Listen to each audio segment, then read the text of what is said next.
Salve galera, passando aqui rápido para deixar um recadinho a respeito da nossa loja. É uma loja de capas de celulares personalizadas, as melhores capas de celulares do universo gangster estão aqui e você que gosta desse tipo de conteúdo já dá um pulo no site para conhecer todas as nossas diversas capas que temos.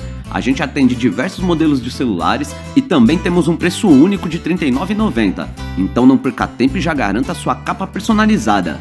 Enviamos para todo o Brasil, então já garanta a sua. Saudações família, sejam todos muito bem-vindos, hermanos e hermanas, a mais uma jornada pelos corredores sombrios da máfia. Hoje exploraremos a vida e os feitos de um dos mais temidos e enigmáticos personagens do submundo organizado, Roy DeMille, o maior sicário da máfia. Nascido nas ruas do Brooklyn, Nova York, em 1941, Roy DeMille cresceu em meio ao caos das gangues e a crescente influência da Cosa Nostra na cidade. Desde cedo, ele mostrou um talento peculiar para os negócios obscuros e uma disposição implacável para loucuras. À medida que DeMille avançava na hierarquia mafiosa, seu nome se tornou sinônimo de voracidade e eficiência. Comandando um grupo de sicários e ladrões, ele estabeleceu o infame Método Gêmeos, uma técnica de queda tão eficaz quanto maluca.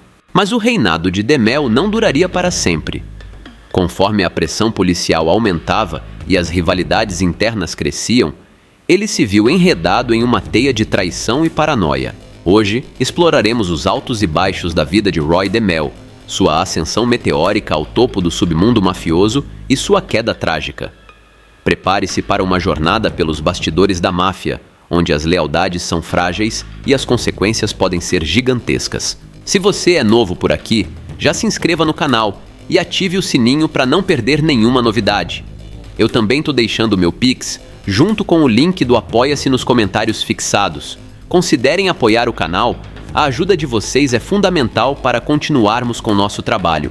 Agora vamos descobrir os segredos por trás dessa história. Bora pro vídeo?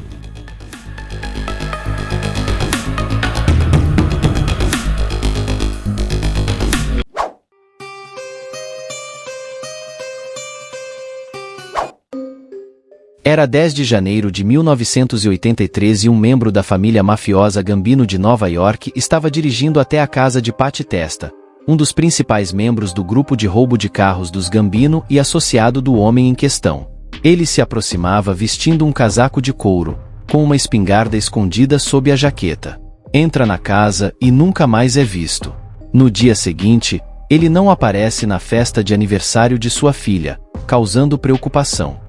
10 dias depois, ele é encontrado congelado e dado de baixa no porta-malas de seu sedã.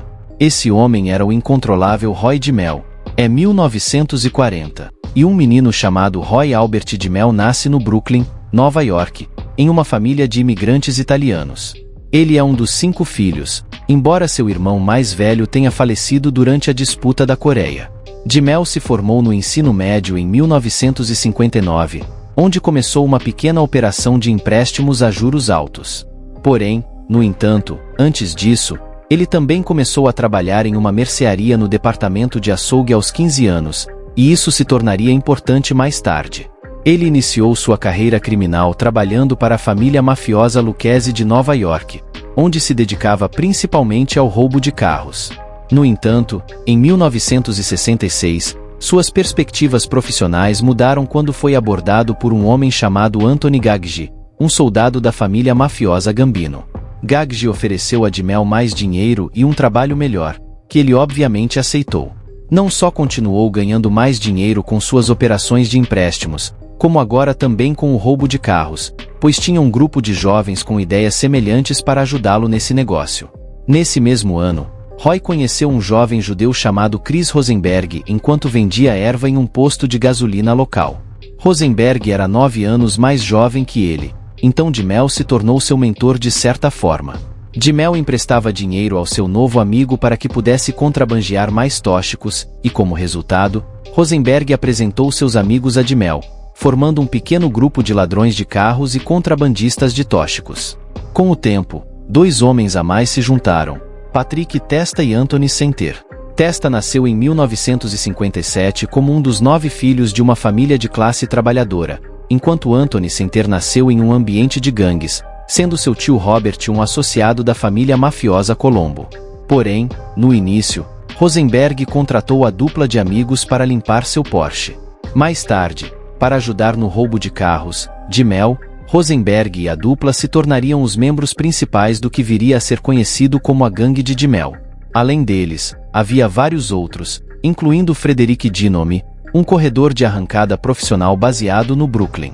A equipe de DeMel era uma das redes de roubo de carros mais bem-sucedidas da cidade. Eles tinham mais de 20 ladrões de carros profissionais que saíam todas as noites para roubar carros sob encomenda. Em 1972, DeMel se juntou a uma cooperativa de crédito como membro do conselho administrativo, o que lhe dava a capacidade de lavar dinheiro facilmente. Fez amigos na cooperativa de crédito ao abrir novas oportunidades lucrativas para eles. Enquanto isso, ele se ocupava de desviar fundos da cooperativa para expandir suas operações de empréstimos a juros altos. O trabalho de empréstimos de DeMel abrangia a indústria automotiva, clínicas médicas, restaurantes, consultórios dentários e muito mais. Para passar despercebido pelas autoridades, ele se registrou como membro de uma empresa de roupas esportivas chamada Sportsiar Corporation, enquanto dizia a seus vizinhos e amigos que trabalhava na construção civil e venda de carros usados. O dinheiro que ganhava com os carros, os tóxicos e os empréstimos deixava seus chefes muito felizes. Mas, no entanto, por mais habilidoso que fosse nos negócios, DeMel se tornou conhecido por algo muito mais sombrio do que fraudes e roubos: o método Gêmeos, sobre o qual falaremos mais adiante. Em meados da década de 1970, DeMel se envolveu e teve interesses no negócio de filmes para adultos, mas em algum momento a polícia invadiu a sede de uma empresa de processamento de filmes, propriedade e operada por Paul Rotenberg, o principal distribuidor de filmes para adultos em toda a cidade de Nova York. Depois de saber que a polícia interrogou Rotenberg sobre seus cheques para Roy DeMel, Gaggi ordenou um golpe contra Paul Rotenberg, e foi o próprio DeMel quem o executou. 3 semanas após a invasão, DeMel perseguiu Rotenberg por um beco em Long Island e o deu de baixa com uma pistola equipada com silenciador. Com suas habilidades anteriores em açougue, conseguiu esconder o corpo, mas Rotenberg não seria sua única vítima. No final de 1974, DeMel entrou em conflito com Andrei Katz, um proprietário de oficina de reparação de carros que havia trabalhado com ele no início. Katz começou a delatar Chris Rosenberg, o homem de confiança de DeMel, às autoridades. DeMel soube da reunião imediatamente após ela acontecer, graças a detetives de delitos veiculares que estavam em sua folha de pagamento, e ordenou um plano para caçar o informante. Em 13 de junho de 1975, uma mulher foi usada para enganar Katz e levá-lo ao seu apartamento em Manhattan, para o que ele pensava ser um encontro. Ao chegar, ele foi imediatamente raptado por membros da gangue de DeMel e levado ao setor de carnes de um supermercado em Rockaway Beach, Queens, onde foi dado de baixa sem massagem. Após ir de base, terminaram de acabar com Katz com uma máquina usada para compactar caixas de papelão. Ele foi colocado em sacos plásticos e jogado nos contêineres de lixo do supermercado para posteriormente virar apenas história. Onde seria descoberto vários dias depois, quando um pedestre passeando com seu cachorro encontrou uma das pernas de Katz na calçada, perto da loja. A polícia reportou à imprensa que havia ocorrido uma queda sinistra e insana, mas essa foi toda a informação divulgada. DeMel transformou seus seguidores em uma gangue experiente no processo de dar de baixa em pessoas e de várias maneiras. Foi estabelecido um método de execução para garantir que os escolhidos para serem seus alvos fossem rapidamente eliminados e desaparecessem. Esse estilo de finalização ficou conhecido como o método Gêmeos, devido ao Zemini Lounge, o principal esconderijo da gangue de DeMel, bem como o local onde a maioria dos alvos da gangue foi dada de baixa. O processo consistia em atrair a pessoa para a porta lateral do local e levá-la ao apartamento na parte de trás do prédio. Nesse ponto, um membro da gangue, quase sempre o próprio DeMel, se aproximava com uma pistola com silenciador em uma mão e uma toalha na outra, dando de baixa no alvo e enrolando a toalha ao redor de sua cabeça como um turbante para evitar o fluxo de ketchup humano. Imediatamente após, outro membro da gangue golpeava o coração para evitar que o ketchup humano continuasse a ser bombeado e jorrasse pela moringa do alvo. A essa altura, o alvo já estava em outro plano astral. Ele era despido e levado ao banheiro, onde o ketchup humano restante escorria pelo ralo ou coagulava dentro do próprio corpo. Dessa forma, evitava-se a sujeira no passo seguinte, quando membros da gangue colocavam o alvo sobre plásticos espalhados no chão do quarto principal e procediam a desmontá-lo. Depois que tudo estava feito, as partes eram jogadas no lixão de Fontaine-Avenue, onde era praticamente impossível encontrá-las. No geral, todo o processo era muito, mas muito sinistro. Jimel se obcecou tanto com a queda que outros soldados e capitães, também sicários, começaram a temê-lo. Por volta do outono de 1976, a família Gambino passou por grandes mudanças quando seu chefe Carlo Gambino foi de base devido a causas naturais. Paul Castellano foi nomeado chefe e Aniello Della Croce manteve a posição de subchefe. As implicações disso foram duplas para Jimel. Anthony Gaggi foi promovido a capitão, assumindo o controle dos homens que anteriormente estavam sob a liderança de Castellano. Essa promoção foi benéfica para Jimel, cujo mentor agora estava ainda mais próximo da liderança da família. Outra vantagem era que, com a queda de Gambino, novos associados poderiam ser escolhidos para se tornarem membros da família, o que se conhece como homens feitos dentro da Cosa Nostra. Porém, no entanto, Castellano não abriu imediatamente os livros, decidindo primeiro fazer algumas mudanças administrativas importantes dentro da família. O problema com Castellano era que ele era um homem de colarinho branco, focado no mundo dos negócios corporativos e no luxo. Como resultado, ele via esse tipo de tratamento como tolo e insano. Também não ajudava o fato de que Jimel havia se tornado infame por sua vontade de derrubar corpos. Em maio de 1977, ele percebeu que não seria um homem feito dentro da família e, desesperado, tomou uma grande decisão ao unir os italianos com os irlandeses, aproveitando o momento e impulsionando uma aliança com a gangue irlandesa americana chamada The Vistiis. Para a frustração do chefe dos Gambino, Paul Castellano, que tinha interesse na construção de um centro de convenções, o líder de uma gangue irlandesa rival, Mickey Spillane, estava causando atrasos na conclusão do projeto.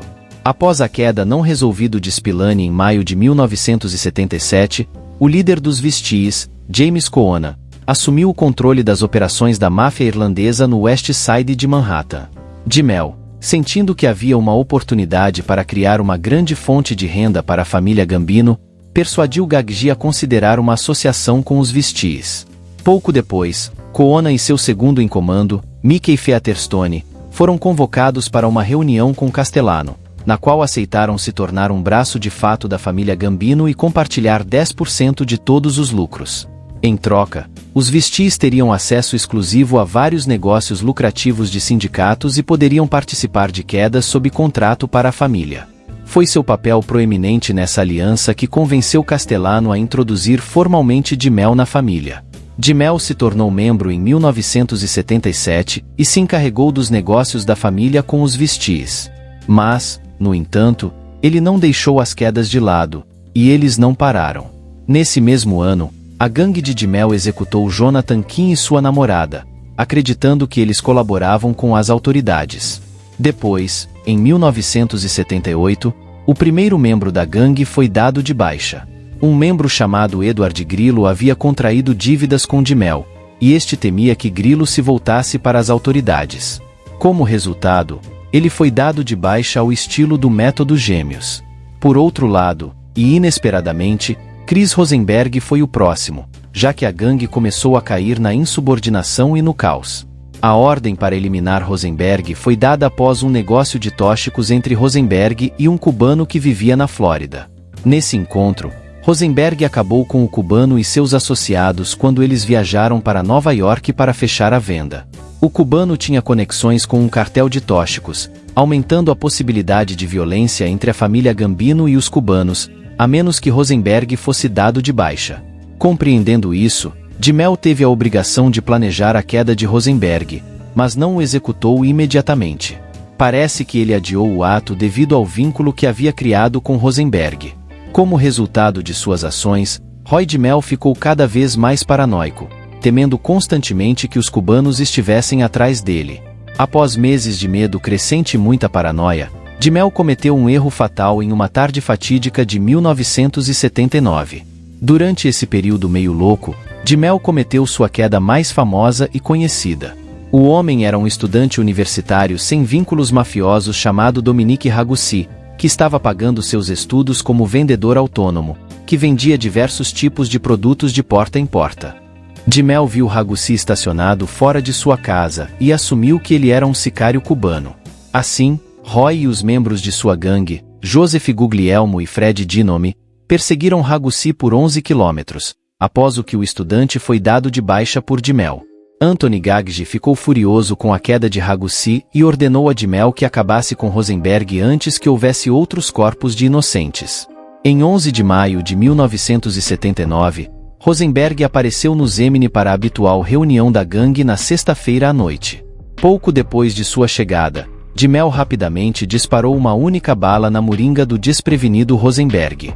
O geralmente frio Jimel hesitou quando Rosenberg, ainda respirando, conseguiu se levantar e ajoelhar-se no chão, mas Anthony sem ter se moveu e o finalizou com 4 balas na cabeça. Diferente de Grillo, o corpo de Rosenberg não foi despedaçado nem desaparecido, e os cubanos haviam exigido que sua queda fosse noticiada em todos os jornais.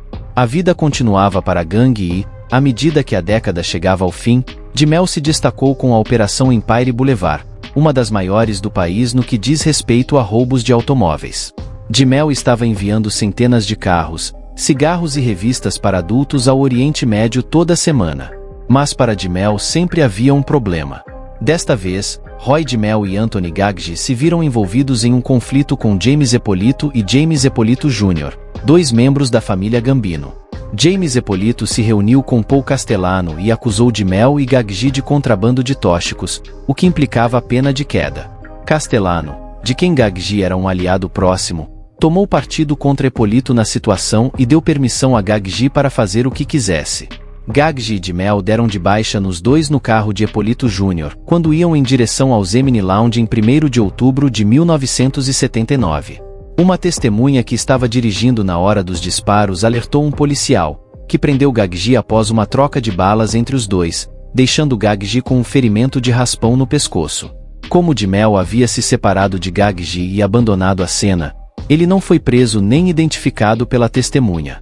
Gaggi foi acusado de queda e tentativa de queda de um policial, mas, através da corrupção do júri, foi condenado apenas por agressão e recebeu uma pena de 5 a 15 anos em uma prisão federal. Jimel deu de baixa na testemunha pouco depois da acusação contra Gaggi, em março de 1980. Apesar disso, a Operação Empire Boulevard continuou a se expandir até que o armazém que servia como seu quartel-general foi alvo de uma operação do FBI.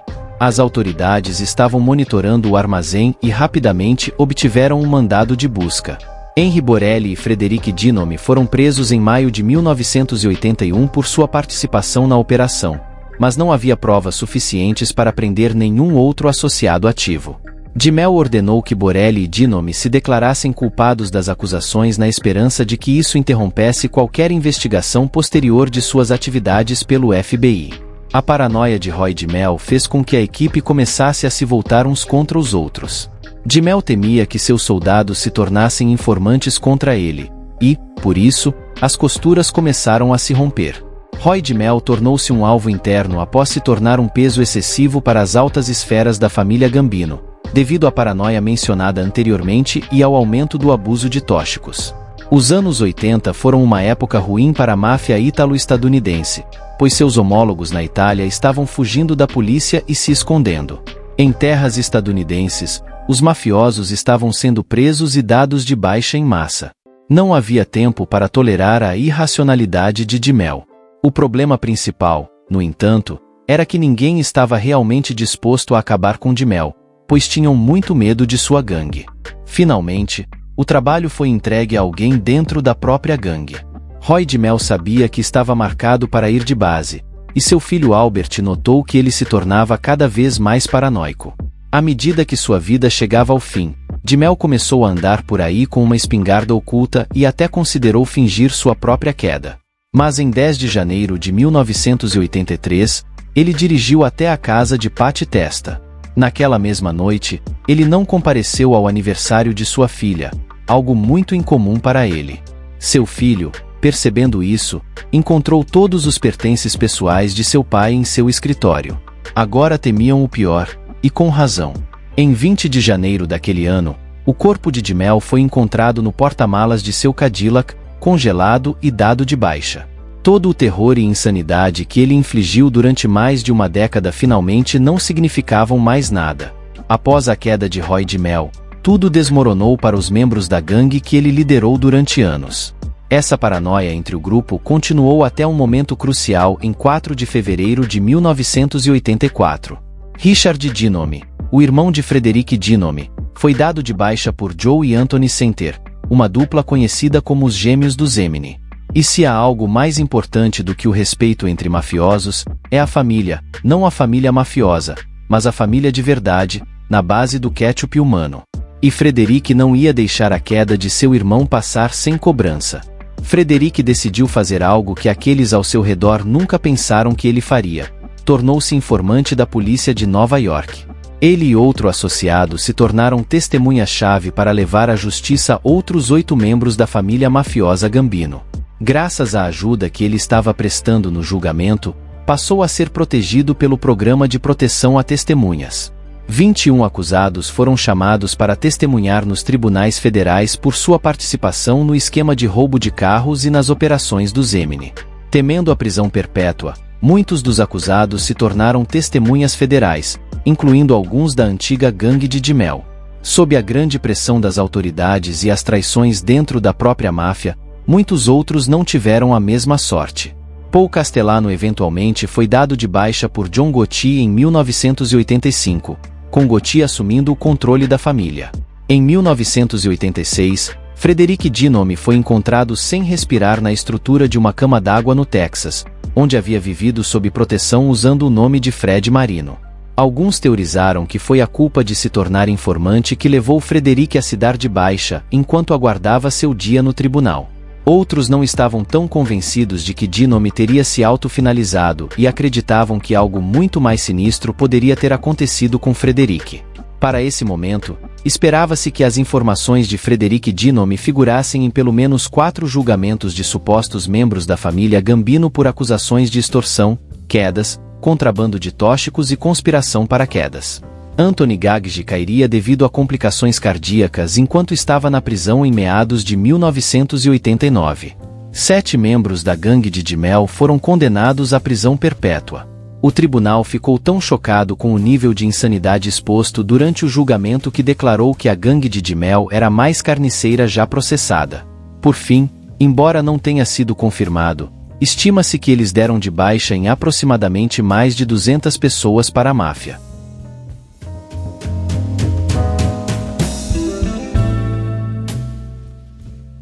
Salve, família!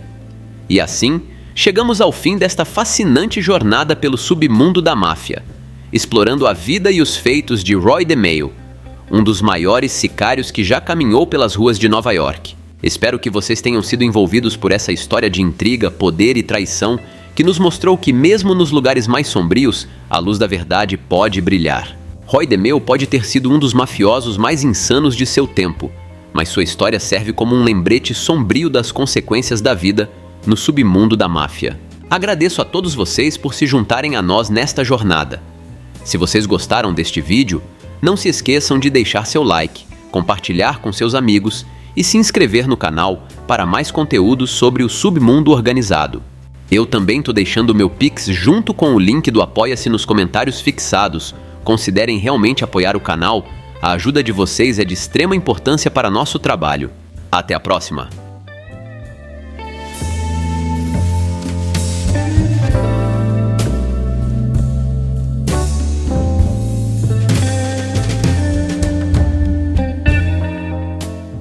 Salve, família! Se você acompanha e gosta do meu trabalho, eu preciso muito da ajuda de vocês.